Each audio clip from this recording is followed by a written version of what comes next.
Hola Mariano, ¿cómo andás? ¿Qué tal, profe? ¿Cómo está? Yo ¿Todo bien. bien vos? Bien, bien, por suerte. Me alegro. Con frío, ¿no? Un poquito. Yo estoy Acá con adentro está lindo. Yo acabo de llegar a casa y prendí la estufa recién ahora, entonces Ah, está todo congelado, me estoy congelando. Pero bueno, ya va a levantar. A ver, vamos a esperar un poquito. igual es lindo el frío.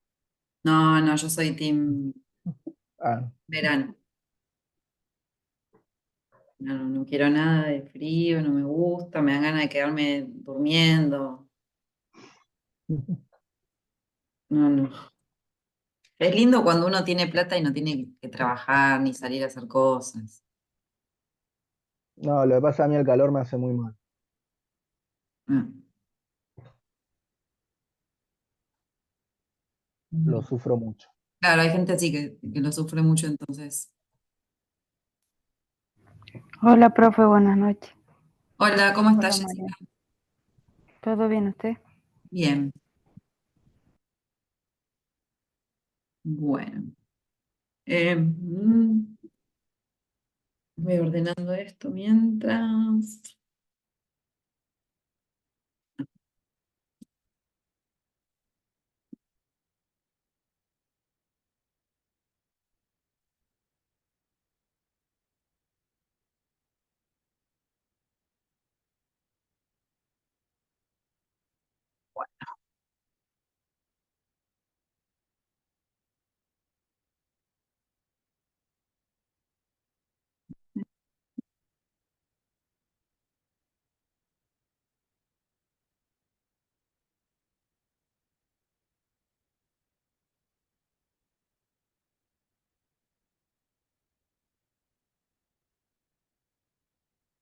Un minuto más a ver si viene Javier.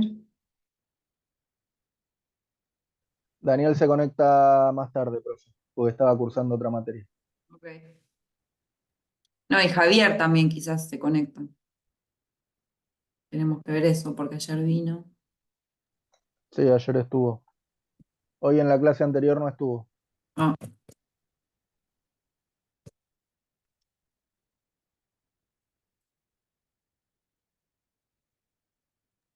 ¿Quiere que le mande un mensajito? no, no. Esperemos un Mm. segundo y si viene bien y si no también, yo mientras tomo listo, ordeno esto. A ver, Jessica y Mariano. Profe, ¿puede hacer una consulta? Sí, obvio, decime.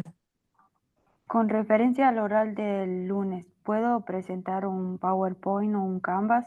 Sí, obvio. Bueno, Perfecto. Más divertido para nosotros. sí, un modo también para seguir el horario y no perderme. Está muy bien. Sí, sí, se Bueno, puede. gracias. Bueno, hoy nos toca el texto de Bakhtin, la introducción, ¿no? Em, Voy a poner esto. Es la introducción del texto a la cultura popular en la Edad Media y en el Renacimiento. Me interesa este texto y pensé siempre en darlo porque nosotros tenemos como una visión en general del Renacimiento, ¿no? Con todo lo que nosotros venimos viendo, ¿no? De cierta pureza de las formas, de la búsqueda de la perfección, todas las cuestiones que estuvimos charlando y que también las estamos viendo en literatura española. Lo bueno es que estamos más o menos como en el mismo momento en las dos materias. Esta cuestión de volver a los orígenes de la antigua Grecia y demás, y bla, bla, bla. Pero Bakhtin lo que hace es dedicarle un libro en realidad a Rabelais, no o sea, es sobre la Edad Media y el Renacimiento, pero él se va a enfocar en Rabelais, que por eso no nos interesa el texto entero, sino más bien la introducción, que es donde él va a explicar lo que se propone hacer. Y va a agarrar la cultura popular. Y eso es interesante porque en general la cultura popular está medio dejada de lado. Siempre, en general cuando se estudian periodos históricos, no se estudia la cultura popular, se estudia como la gran cultura, la cultura que es más o aristocrática o más adelante una cultura que está más afianzada y aceptada por los otros artistas, por la academia, por los museos, por las universidades, por esas cuestiones. Entonces, ya este movimiento que hace Bakhtin es muy interesante porque va a poner el foco en algo que muchas veces se deja de lado y que también nos hace a nosotros preguntarnos, bueno, cuando estudiamos como las grandes mentes o los grandes pintores o los grandes no sé qué, estamos haciendo un recorte y estamos haciendo un recorte que no es inocente, ¿no? Como la idea de pensar que culturalmente siempre los aportes de la cultura popular son despreciados, dejados de lado, considerados poco importantes o directamente no cultura. Y esto pasa siempre en la historia.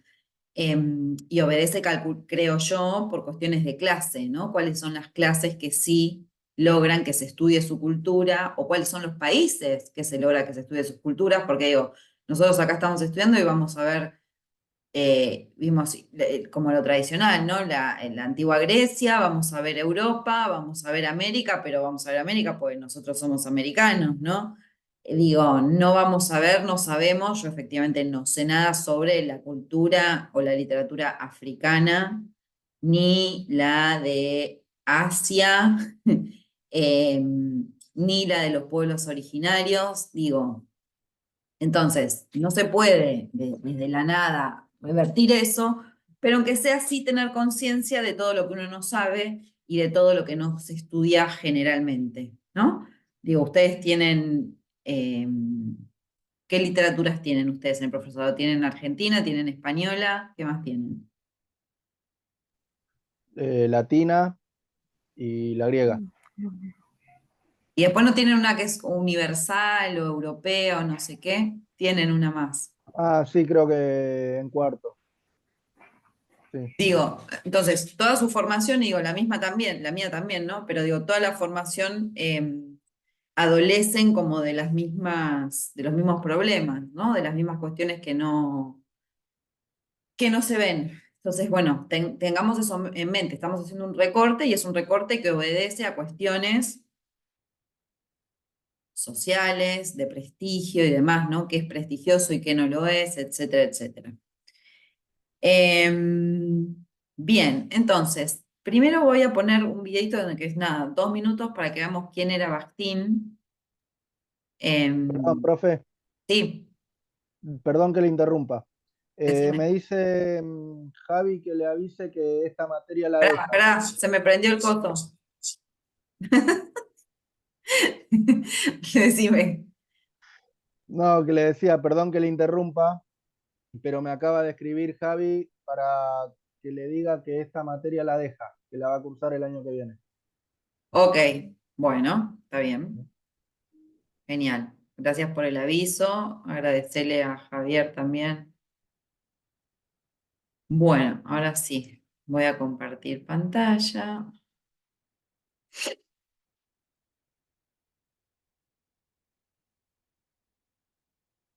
Ahí vamos. Ahí va. Mikhail Bakhtin, 1895 a 1975, fue un filósofo, lingüista y crítico literario ruso, considerado como una de las figuras más importantes del siglo XX en el campo de la teoría literaria y la filosofía del lenguaje. Nació en Przassan, en la región de Moscú, y estudió filología clásica y lingüística en la Universidad de Moscú.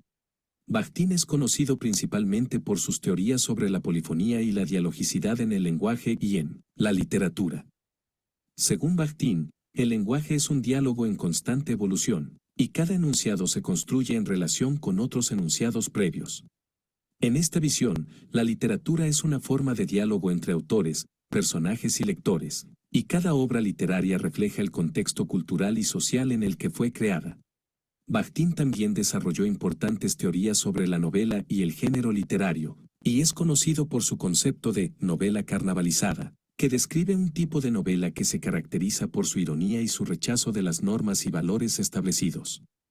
Además de su trabajo en teoría literaria y filosofía del lenguaje, Bakhtin también escribió sobre temas como la cultura popular y el arte, y su obra ha sido influyente en campos como la sociología y la antropología. En la década de 1920, Bakhtin comenzó a desarrollar sus teorías sobre la polifonía y la dialogicidad en el lenguaje y en la literatura. A principios de la década de 1930, publicó su primer libro, Problemas de la poética de Dostoyevsky, en el que presentó sus ideas sobre la novela y el género literario. Durante la Segunda Guerra Mundial, Bakhtin trabajó como profesor de literatura y lingüística en diversas universidades de Rusia, y en la década de 1950 publicó varios libros más, incluyendo Problemas de la literatura y la estética y El problema del contenido, la forma y el significado en la literatura y el arte. Mikhail Bakhtin falleció el 7 de marzo de 1975 en Moscú, a causa de una enfermedad renal crónica. Aunque no gozó de una gran fama durante su vida, su obra ha sido ampliamente estudiada y valorada después de su muerte, y hoy en día es considerado como una de las figuras más importantes del siglo XX en el campo de la teoría literaria y la filosofía del lenguaje. ¿Te gustaría conocer más sobre la obra? Bien, entonces, como verán, Bakhtin era un tipo que se dedicó a muchas cosas, porque si hubiera hablado solamente sobre los géneros literarios o la polifonía o sobre la cultura popular en la Edad Media y qué sé yo, ya con eso hubiera bastado para ser un excelente académico. Los rusos tienen esa cosa, por eso a mí me caen tan bien, de que son capaces de tener como 5 personas en sí mismos, ¿no? Como un tipo con esa carrera que escribe esos libros tan importantes, y que vos decís, bueno, pero este es el trabajo de más de una persona, y efectivamente no es así. Uno de los textos importantes que acá no lo mencionan, que escribió ese, es Marxismo y Filosofía del Lenguaje, que es excelente porque hace un análisis de, o sea, desde la filosofía sobre el lenguaje y cómo el lenguaje funciona también, las palabras funcionan como batallas políticas en el plano de lo discursivo. Es muy interesante, ¿no? Como distintas ideologías se intentan robar unas a otras ciertos términos y ciertas palabras, o el uso de ciertas palabras tienen que ver con ciertas ideologías, ¿no? Yo siempre lo pienso con cuestiones más cercanas a nosotros. Por ejemplo, si alguien dice el proceso, en vez de decir la dictadura, hay un tema ideológico ahí, ¿no? No es lo mismo, las dos aluden al mismo hecho, pero el proceso en general es una figura de lenguaje utilizada por gente que un poco defendió esa situación, ¿no? En cambio, si uno dice una dictadura, uno claramente está diciendo, eso es una dictadura, ¿no? No fue ni un proceso, ni nada, y sobre todo porque esa palabra viene de los propios militares que lo llamaron proceso de reorganización nacional. Digo, esto es un ejemplo muy, muy, muy burdo, pero como analizar ese tipo de cuestiones, ¿no? Si bien las dos palabras designan lo mismo, ideológicamente no designan lo mismo. Es sumamente interesante todo lo que él propone. Pero bueno, él no es formalista ruso como nuestro amigo Shklovsky, pero se codió un poco con ellos y qué sé yo, pero él como que siguió su rumbo, no tenía como un círculo como los formalistas, que eran varios trabajando juntos. Entonces, este texto, él se lo propone para estudiar a Rabelais, pero en realidad la introducción, como ya les dije, lo que él hace en la introducción, no sé si la llegaron a leer o no, para saber qué decir y qué no decir. Okay. Sí, profe. Bueno, entonces, como habrás visto, que es una especie de historia de la cultura popular y carnaval en la Edad Media y en el Renacimiento, ¿no? Lo menciona un poco a Rabelais, pero no es lo más importante y por eso nos interesa la introducción.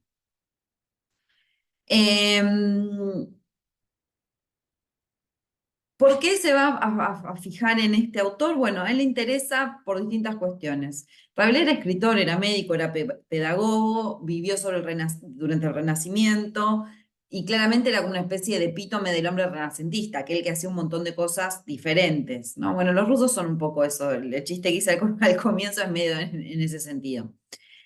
Pero lo que le interesa a Bakhtin de la obra de Rabelais es que él ve ahí un carácter popular y radical, que se aleja de los cánones literarios del siglo XVI.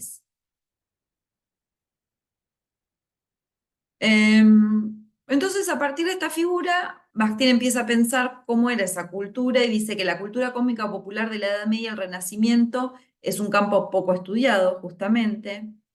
Y entonces va a decir, bueno, yo voy a estudiar, voy a tomar como eje la risa.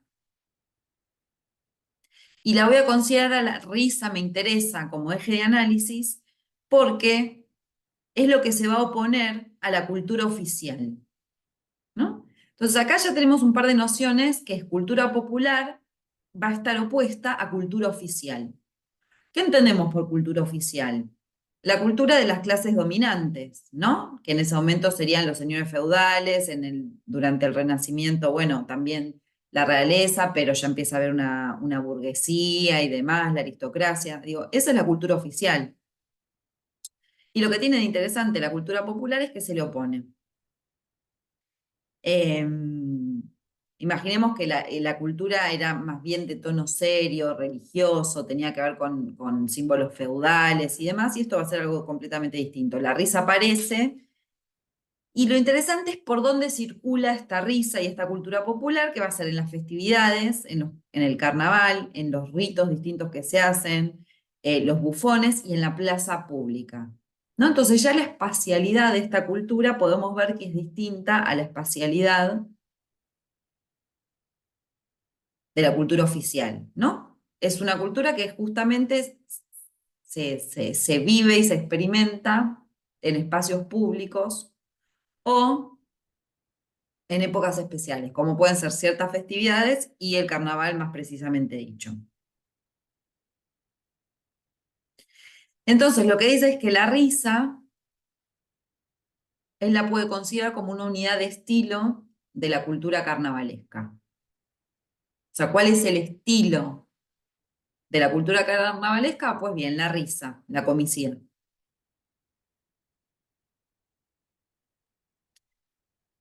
Entonces, a partir de eso, él va a ordenar, o sea, imaginemos que todo esto que él estudia, él le está dando un orden. Él va a decir, esta es la unidad de estilo, este es mi eje de análisis, estas son las tres grandes categorías. Digo, para que pensemos cómo es ese trabajo, ¿no? Digo, él le aprende un montón sobre la cultura de la Edad Media y el Renacimiento y a partir de eso, con todo ese material, lo ordena y propone una hipótesis y una teoría. ¿Sí? Uno puede estar más o menos de acuerdo, pero digo, el trabajo es ese, como investigar y poner un orden a todo eso. Entonces dice, bueno, la cultura carnavalesca tiene tres categorías. Por un lado tenemos las formas y rituales del espectáculo, ¿no? Y con esto se refiere a los festejos carnavalescos y a las obras representadas en la plaza pública, ¿no? Formas y rituales del espectáculo.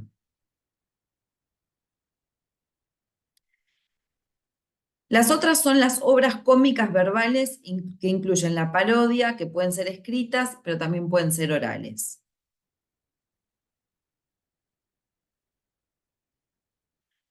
Y en tercer lugar dice, bueno, las diversas formas y tipos de vocabulario familiar y grosero, de insultos, juramentos. Por juramentos tenemos que entender puteadas, ¿no? Básicamente. Entonces esas serían las tres categorías de la cultura carnavalesca. O sea, cultura carnavalesca no es lo mismo que carnaval. El carnaval es en el momento en que se festeja el carnaval. Pero él dice que hay una cultura carnavalesca que va más allá del carnaval y que se encuentra en estas categorías que él menciona, ¿no? No es que solo surge en el carnaval, sino que conforman una cultura. Y entonces da ejemplos, que dice que además del carnaval había otras fiestas, como la fiesta de los bobos y la fiesta del asno, que eran todas fiestas que tenían, que eran para reírse, ¿no? Que eran cómicas.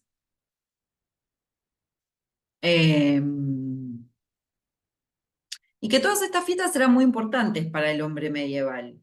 Y además, él se fija que este tipo de festividades que van variando y demás, pero que se extienden en todos los países de Europa, pero especialmente en los países latinos y en Francia, ¿no? Ahí es el lugar donde más se ven este tipo de fiestas motivadas o con el fin, en realidad, con la unidad de estilo, que sería la risa.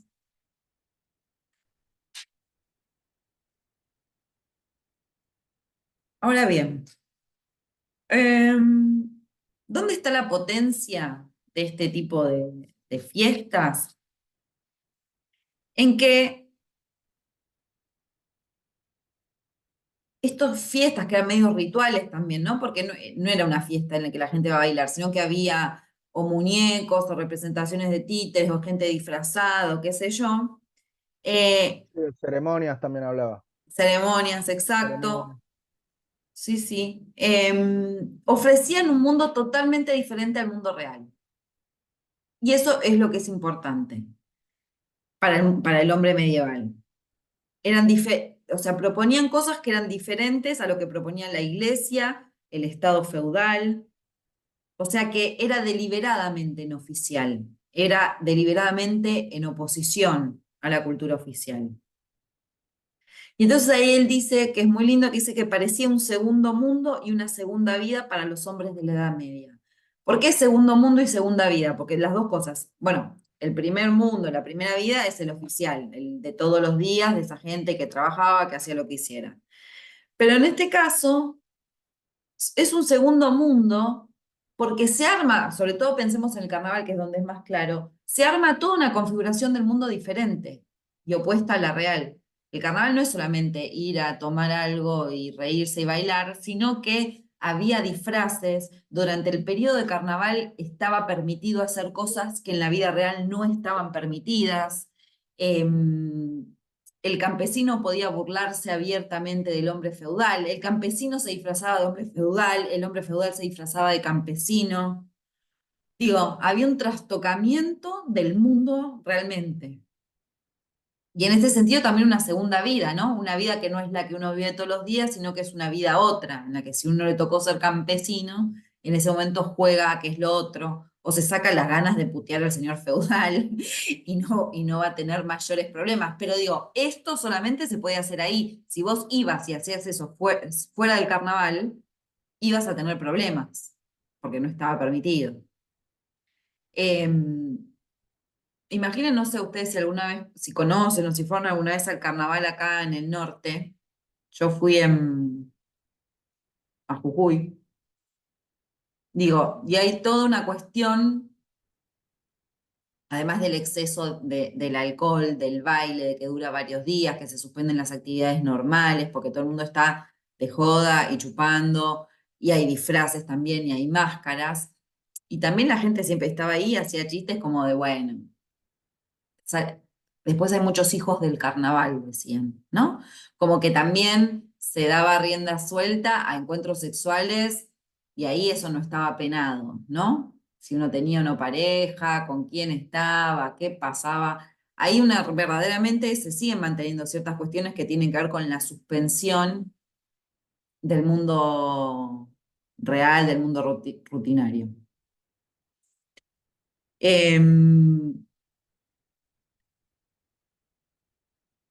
Y entonces él dice, bueno, hay que entender que había una suerte de dualidad del mundo para el hombre medieval y del Renacimiento y que lo tenemos que pensar que es muy importante para entender la conciencia cultural de este periodo, ¿no? Porque era gente que se encargaba de que existiera una dualidad en el mundo.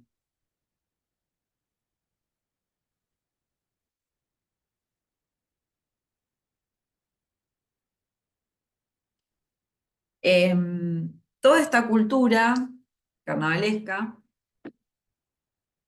claramente es cercana a la lógica del juego, ¿no? Esto del disfrazarse, de decir cosas graciosas, de hacerlo prohibido. Y también se relaciona con algunas formas artísticas, como por ejemplo el teatro, pero no era teatro, y eso es importante, porque no se trata de una forma artística solamente como el teatro, sino que esas representaciones y eso que pasaba ahí se encontraba justo en la frontera, a mitad de camino, entre el arte y la vida. No es lo mismo una representación jocosa en la que quizás se burlaban de gente del pueblo con nombre y apellido que ir a ver una obra de teatro, ¿no? Digo, ahí eso es otra cosa. Primero que está hecho por la misma, las representaciones, los juegos que se hicieron estaban hechos por las mismas personas y en general aludían a ese círculo de personas. O sostenían cosas que después no se podían sostener en relación a la religión, a lo que sea.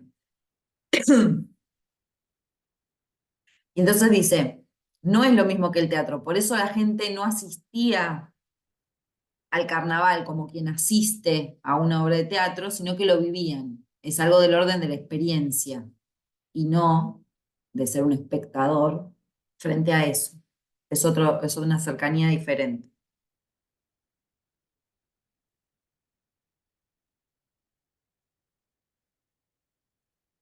Y además no tiene un límite espacial, digo, el teatro es en este momento, en este lugar, en la sala, ahí está el escenario, acá estamos nosotros los espectadores. En el carnaval eso no existía, era una mezcla constante, ¿no? No era algo ordenado, ni organizado, ni institucionalizado. Eso me parece que es lo más importante. Y entonces Bakhtin tiene también una cita que es muy linda que dice, el carnaval es la segunda vida del pueblo basada en el principio de la risa. Es su vida festiva, ¿no? Déjame ver si acá consigo. A ver, quería leer una cosita. Me olvidé de abrir el archivo. Ahí lo abro.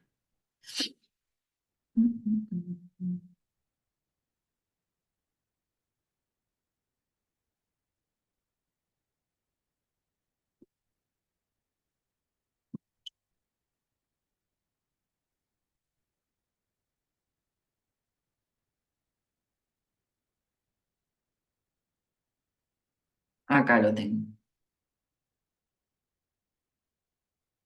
Pongo la cita también para que la puedan leer. Es esto que está en otro color. Dice, para que me salió un coso y no puedo leer. Ya se va. Las festividades, cualquiera que sea su tipo, son una forma primordial, determinante de la civilización humana. No hace falta considerarlas ni explicarlas como un producto de las condiciones y objetivos prácticos del trabajo colectivo o interpretación más vulgar aún de la necesidad biológica, fisiológica de descanso periódico. O sea, le está sacando la idea de que, bueno, está bien, sí, tenían fiestas porque se la pasaban laburando, entonces necesitaban todo ese trabajo que hacían, necesitaba ser recompensado para que la gente siguiera laburando, ni que tampoco es una cuestión biológica o fisiológica de la necesidad de descanso. Él dice que esto va más allá de eso. Las festividades siempre han tenido un contenido esencial, un sentido profundo, han expresado siempre una concepción del mundo. Los ejercicios de reglamentación y perfeccionamiento del proceso del trabajo colectivo, el juego del trabajo, el descanso o la tregua en el trabajo, nunca han llegado a ser verdaderas fiestas, ¿no? Dice, tal es así que cuando hay descanso en el trabajo nunca se ha convertido en fiesta. Esto es otra cosa, no es que el carnaval es como el fin de semana. Nosotros el fin de semana no nos ponemos locos como si tuviéramos, ¿no? De carnaval. Para que lo sea, o sea, para que sea una fiesta de verdad, hace falta un elemento más proveniente del mundo del espíritu y de las ideas. Su sanción debe emanar no del mundo de los medios y condiciones indispensables, sino del mundo de los objetivos superiores de la existencia humana, es decir, el mundo de los ideales. Sin esto no existe clima de fiesta. ¿No? Entonces lo que voy a decir es, para que realmente haya fiesta, no tiene que ver solamente con las condiciones materiales de vida, sino que tiene que ver con una cuestión más ideal o filosófica, si se quiere, ¿no? Esta idea de crear esas festividades donde todo termina dado vuelta, trastocado, donde se suspenden las leyes, donde se suspende el sentido común, el decoro, todas estas cuestiones. Dice, bueno, eso no es solamente una cuestión de la materialidad de, bueno, voy a descansar y ponerme en pedo y ya fue, sino que él ve ahí y me interesa, porque justamente está hablando sobre todo durante el Renacimiento, conocemos que el Renacimiento, la idea de ideal, justamente, ¿no? Es muy fuerte con todo lo que, la carga del neoplatonismo, la importancia de la idea por sobre la cosa, ¿no? Lo material siempre está mal mirado en el Renacimiento, lo importante son las ideas y la perfección y bla, bla, bla. Y entonces como que siempre se pensó que la cultura popular era una porquería que no, y acá Bakhtin lo que hace es decir, no, no, no, acá también hay el mundo de los ideales existe acá, en esta fiesta. No hay solamente el ideal en, una obra de Leonardo da Vinci, ¿no? Acá también hay algo de eso. Y es como, me interesa que, o sea, pensar qué hace Bakhtin con esta información. O sea, quiere poner en el mismo pie de igualdad la cultura popular con la gran cultura del Renacimiento y de la Edad Media. Estaban, como dije al principio de la clase, totalmente separadas. Esto es porquería, esto es verdaderamente cultura. Y él lo que va a decir es, no, de ninguna manera. Esto también tiene una persecución del mundo de los ideales, al igual que la alta cultura. No es menos, no es inferior, ¿no? La está como trayendo, la está levantando de alguna manera. Digo, y eso es una Acá, operación ideológica que hace Bakhtin. Sí, Paniano. perdón, profe. Acá también hay un emparejamiento entre las clases sociales en la cultura popular. Sí. En este momento, no sí, en el momento del carnaval. Sí. Claro, sí, en la fiesta, las carnavalescas, como Mm. dice, como las nombra Bastín. Ujú. Sí, totalmente. Pero digo, si bien en las fiestas había un emparejamiento, como vos decís, las clases sociales altas, después de que terminaba el carnaval, seguían mirando con desdeño a las clases populares. Ese emparejamiento era ilusorio y solo por ese momento.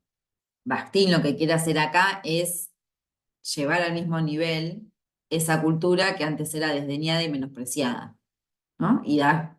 Digo, como para que nosotros tengamos idea también por qué Bastín está interesado en mostrar todo esto, ¿no? Bueno, es una operación ideológica. Bastín era un tipo de izquierda. Como tipo de izquierda, ¿qué es lo que va a decir? La cultura popular no es una porquería, porque los poderosos y los ricos nos han dicho siempre que la cultura popular es una porquería y nosotros lo repetimos aún siendo cultura popular, ¿no? Entonces, todo bien, el tipo era filólogo, o sea, estudió la historia de la lengua, hizo todo lo que hizo, pero después va y dice, bueno, sí, igual esto está mal. Em, Esto es un problema ideológico, que todo lo que venga de la cultura popular sea siempre considerado una porquería. Yo voy a escribir y voy a investigar y voy a demostrar lo contrario. Bien. Entonces, como volviendo a esa idea, lo que él dice es que es necesario pensar las festividades no como una necesidad biológica, sino como un contenido esencial y profundo que expresa una concepción del mundo.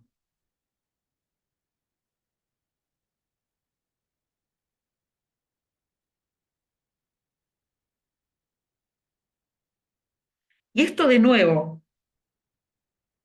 la idea de endilgarle la cuestión biológica a la cultura popular también es ideológico, ¿no?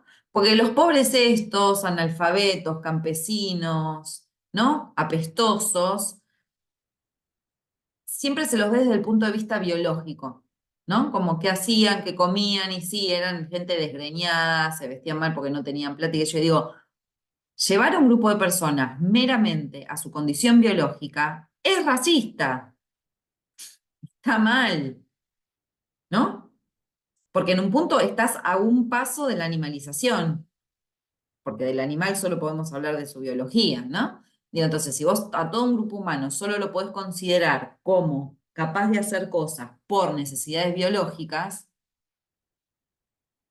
estás siendo bastante racista y no estás entendiendo que el campesino era igual de humano que el señor feudal y que también tenía sus intereses eh, idealistas y que iban más allá del día a día de resolver qué comer y de qué trabajar, ¿no? Es como, y digo, y esto lo podemos hacer un paralelismo ahora cuando nosotros ahora pensamos en las clases populares, ¿no? Cómo son representadas, cómo se los considera. Son solamente gente a la que hay que darle de trabajar y de comer y nada más, ¿no? Y nos desentendemos de eso y no escuchamos qué tienen para decir.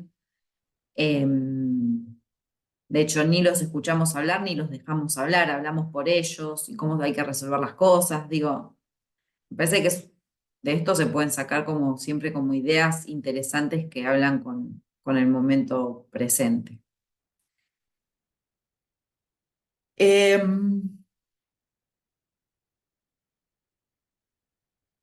Y dice que, bueno, que claramente se oponían a las fiestas oficiales que podían ser fiestas del Estado feudal o de la Iglesia, porque las fiestas oficiales no sacaban al pueblo del orden existente. Las fiestas oficiales mantenían el orden, lo que nosotros diríamos el status quo, ¿no? Y tampoco eran capaces, como no la sacaban del orden existente, no eran capaces de crear una segunda vida, sino todo lo contrario, sino que estas fiestas contribuían a sancionar y a fortificar el régimen vigente, el estatus. Imaginen, no sé, en las iglesias. ¿Ustedes piensan que en una iglesia el señor feudal se sentaba al lado de todos los campesinos pestilentes? De ninguna manera. Lo sabemos.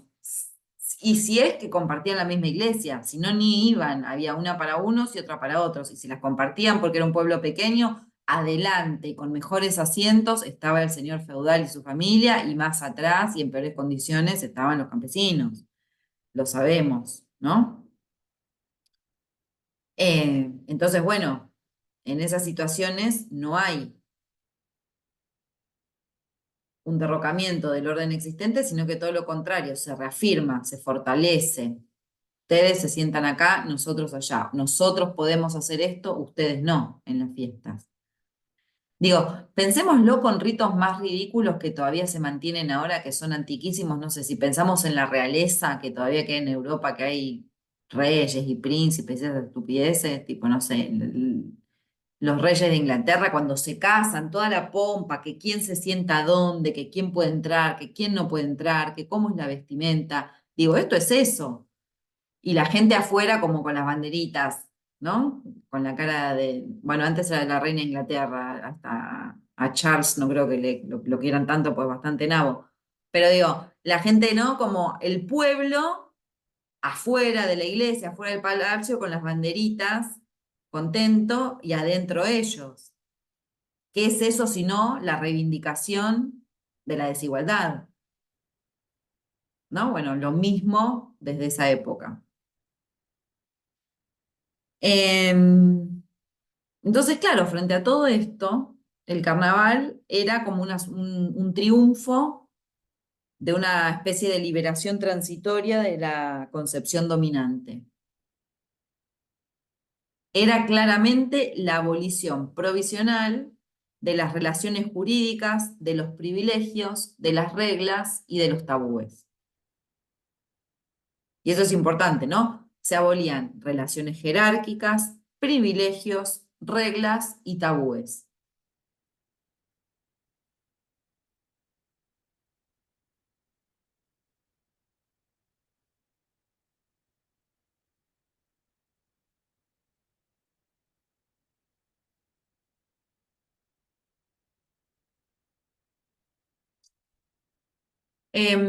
Y entonces de esto, Bakhtin va a desprender algo que dice, bueno, por ejemplo, en relación a la abolición de las jerarquías, o sea, si vos eras un señor feudal, no se te acercaba a cualquiera a hablarte.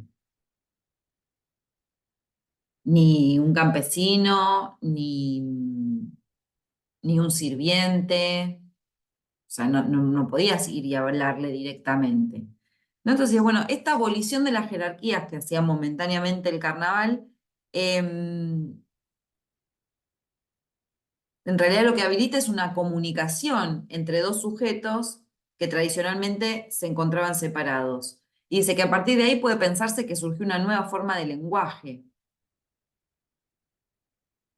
porque para comunicarse en esos momentos se echan mano a nuevas formas de hablar.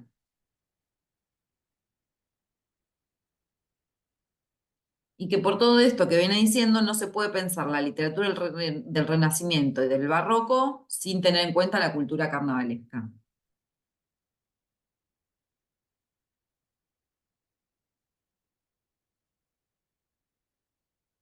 Digo, pensemos nosotros en la picaresca que vimos en España.